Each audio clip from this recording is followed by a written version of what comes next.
Good evening everyone, welcome back to our channel. Today we will discuss about magnetic interaction.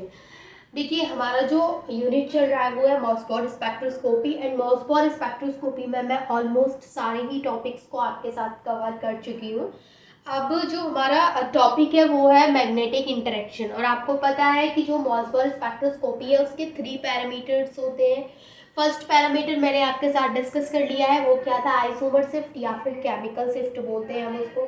Second जो इसका parameter है वो क्या है, क्वाड्रोपोल स्प्लिटिंग, जो कि अभी तक मैंने आपके साथ डिस्कस नहीं किया है। तो मैग्नेटिक इंटरेक्शन के बाद जो हमारा नेक्स्ट टॉपिक रहेगा वो रहेगा क्वाड्रोपोल स्प्लिटिंग, जो कि इसका सेकंड पैरामीटर है। तो वो मैं आपके साथ अभी इसलिए डिस्कस नहीं किया है क्योंकि वो थोड़ा सा टाइम टेकिंग है, थोड़ा ज़्यादा टाइम लगेगा उसको आपको समझाने में। तो पहले मैंने सोचा कि आपको मैग्नेटिक इंटरेक्शन कराते हैं। अब जो मैग्नेटिक इंटरेक्शन है वो मॉसफॉर स्पेक्ट्रोस्कोपी का थर्ड पैरामीटर है, जिसको हम न्यूक्लियर जीमैन स्प्लिटिंग के नाम से भी जानते हैं।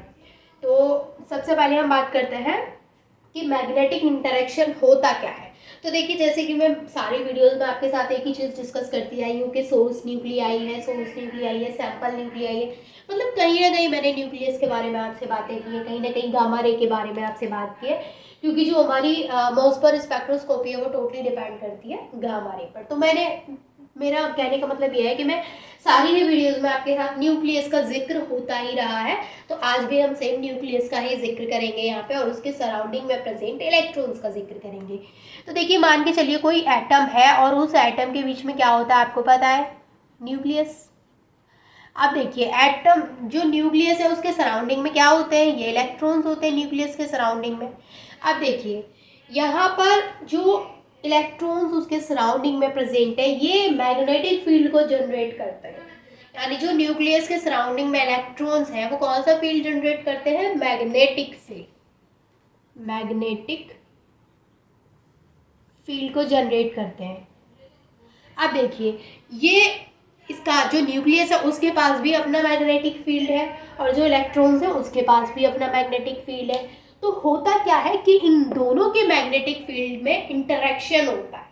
यानी कि जो इलेक्ट्रॉन्स है और जो न्यूक्लियस है, इन दोनों के जो मैग्नेटिक फील्ड है उनमें क्या होता है, एक इंटरेक्शन होता है, इंटरेक्शन। और इसी इंटरेक्शन को हम किस नाम से पढ़ते हैं, मैग्नेटिक इंटरेक्शन के नाम से पढ़ते हैं। यानी सिंपल सी चीज़ है जो कि मैंने आपको बताई कि जो इलेक्ट्रॉन्स हैं वो उनकी वजह से जो मैग्नेटिक फील्ड जनरेट हो रहा है, और जो न्यूक्लियाई प्रेजेंट है उसके पास अपना मैग्नेटिक फील्ड है, प्लस पॉइंट जो इलेक्ट्रॉन्स है उनके पास भी अपना मैग्नेटिक फील्ड है। तो जो न्यूक्लियस है और जो इलेक्ट्रॉन्स है उसके सराउंडिंग में, इन दोनों के मैग्नेटिक फील्ड में जो इंटरेक्शन होता है उसी को हम मैग्नेटिक इंटरेक्शन के नाम से जानते हैं, या फिर न्यूक्लियर जीमान स्प्लिटिंग के नाम से जानते हैं। अब देखिए, जो मैग्नेटिक इंटरेक्शन है वो कई सारी चीज़ों को अफेक्ट करता है, जैसे कि जो यहाँ पे मैग्नेटिक इंटरेक्शन हो रहा है उसकी वजह से जो एनर्जी लेवल्स है, यानी उसकी वजह से जो यहाँ पे हम लेवल्स क्या होते हैं वो मैं आपको बताऊंगी जब एग्जाम्पल होंगे हमारे पास। तो यहाँ पे जो न्यूक्लियर लेवल्स हैं उनमें क्या होता है, वो डिस्ट्रॉय हो जाते हैं, यानी वो अपनी डिजेनरेसी को डिस्ट्रॉय कर देते हैं। मैंने क्या बोला कि इनका जो इंटरेक्शन है, दोनों के मैग्नेटिक फील्ड का जो इंटरेक्शन है उसको हम क्या बोल रहे हैं, मैग्नेटिक इंटरेक्शन। और जो मैग्नेटिक इंटरेक्शन की वजह से जो चीज़ अफेक्ट हो रही है वो हो रही है न्यूक्लियर लेवल्स की डिजेनरेसी। यानी जो मैग्नेटिक इंटरेक्शन यहाँ पे हो रहा है वो कॉज कर रहा है क्या, डिस्ट्रॉय कर रहा है, वो डिस्ट्रॉय कर रहा है, destroy degeneracy of nuclear levels. इसके मैं नोट्स आपको वीडियो के लास्ट में फ़ोटो खींच करके आपको लास्ट में दे दूंगी, सो डोंट वरी, नोट्स के लिए आपको टेंशन नहीं लेनी है। मैं आप यहाँ पे नोट्स नहीं बनवा रही हूँ, मैं सिर्फ आपको चीज़ें एक्सप्लेन कर रही हूँ, क्योंकि मेरा ये मानना है कि चीज़ें अगर अच्छे तरीके से आपको एक्सप्लेन हो गई तो आपको नोट्स की ज़रूरत है ही नहीं, आप उसको अपनी लैंग्वेज में लिख ही लेंगे। बट फिर भी अगर आपको नोट्स की ज़रूरत है तो मैं लास्ट में आपको नोट दे दूँगी, ठीक है। तो यहाँ पे मेन आपका जो फोकस है वो कॉन्सेप्ट को समझने पर रहना चाहिए कि मैग्नेटिक इंटरेक्शन है क्या चीज़ और उसकी वजह से क्या क्या चीज़ें अफेक्ट हो रही हैं। तो मैंने बताया कि जो मैग्नेटिक इंटरेक्शन है उसकी वजह से न्यूक्लियर लेवल्स की डीजनरेसी डिस्ट्रॉय हो जाती है। अब यहाँ पर जो न्यूक्लियर लेवल्स है, जो नंबर ऑफ लेवल्स या फिर मैं नंबर ऑफ लाइंस बोलूँ वो डिपेंड करती है मैग्नेटिक क्वांटम नंबर पे। यानी अगर मैं बात करूँ, जैसे मान के चलिए मेरे पास एक एग्जांपल है। एग्जांपल क्या है कि यहाँ पे हम एग्जांपल लेंगे Fe57 का। Fe57 जो है वो जीमान स्प्लिटिंग को शो करता है, यानी उसमें जीमान स्प्लिटिंग होती है, यानी मैग्नेटिक इंटरेक्शन उसमें होता है।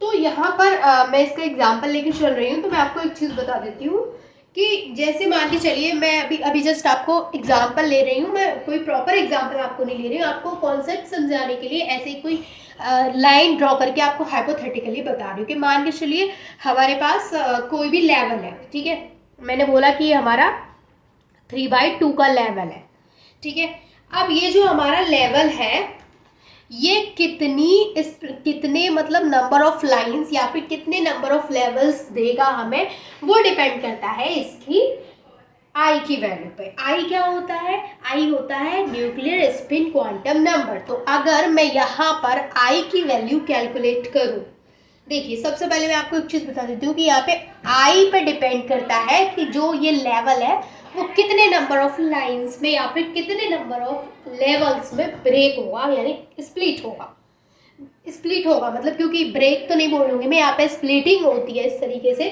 तो वो कितनी लाइंस में स्प्लिट होगा वो डिपेंड करता है आई की वैल्यू पर।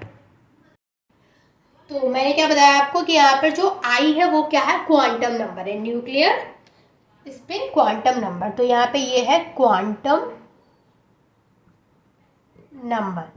अब इस आई की वैल्यू पे डिपेंड करता है कि जो स्प्लिटिंग होगी वो कितने लेवल्स में स्प्लिटिंग होगी। आई थिंक यहाँ पे बहुत ज़्यादा आपको कंफ्यूजन क्रिएट हो गया। मैंने यहाँ तक चीज़ें आपको बताई हैं, यहाँ तक याद रखिए कि जो मैग्नेटिक इंटरेक्शन है वो उसकी डिजनरेसी को डिस्ट्रॉय कर देता है, ठीक है। इसके बाद मैं यहाँ से इरेज करके आपको कुछ चीज़ें और बताती हूँ। यहाँ तक चीज़ें आपको समझ में आ गई होंगी, आई होप। अब मैंने आपको एक नई चीज़ बताई है कि आई क्या होता है? हमारा क्वांटम नंबर है, यानी आई क्या है? न्यूक्लियर स्पिन क्वांटम नंबर है। यहाँ तक चीज़ें क्लियर है? अब आगे बढ़ते हैं। देखिए अब मैंने आपको इसके बाद क्या बताया कि इसका एग्जाम्पल हमारा आयरन 57 है। अब मैं आपको आयरन 57 का एग्जाम्पल लेकर के बताऊंगी और बताऊंगी कि किस तरीके से आप इसके लिए आई की वैल्यू को कैलकुलेट कर सकते हैं। तो यहाँ पर देखिए कि कितनी न्यूक्लियर जीमान स्प्लिटिंग वहाँ पे हमें मिलेंगी। स्प्लिटिंग का मतलब क्या होता है कि जैसे ये लाइन है मेरे पास, ये लेवल है, तो वो इस तरीके से स्प्लिट होके हमें कितने लेवल्स देगा। तो कितने लेवल्स देगा वो किस पे डिपेंड करेगा? वो इसकी आई की वैल्यू पे डिपेंड करेगा। अब आई की वैल्यू कैसे कैलकुलेट करेंगे? तो उसके लिए फॉर्मूला है, आई की वैल्यू कैलकुलेट करने का फॉर्मूला क्या है? 2i+1। इस फॉर्मूले से हम आई की वैल्यू कैलकुलेट कर सकते हैं।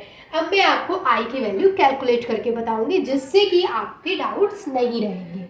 अब देखिए हम आयरन 57 का यहाँ पे एग्जाम्पल लेते हैं, ये है हमारा फॉर्मूला। अब हम यहाँ पे आयरन 57 का एग्जाम्पल लेते हैं। तो आयरन 57 का एग्जाम्पल हम कैसे लिखेंगे? यहाँ पे देखिए हम यहाँ पे दो लेवल्स लेंगे उसके, 3/2 लेवल और 1/2 लेवल। अब देखिए इन दोनों लेवल्स के बीच का जो गैप है, इसमें जो एनर्जी गैप है वो कितना है? 14.4 keV। ये चीज़ आपको याद रखनी है। अब मैं इन लेवल्स में आपको कुछ खास चीज़ बताऊंगी, तो पहले मैं एक बार इसको बना लेती हूँ, उसके बाद आपको एक्सप्लेन करती हूँ, ठीक है।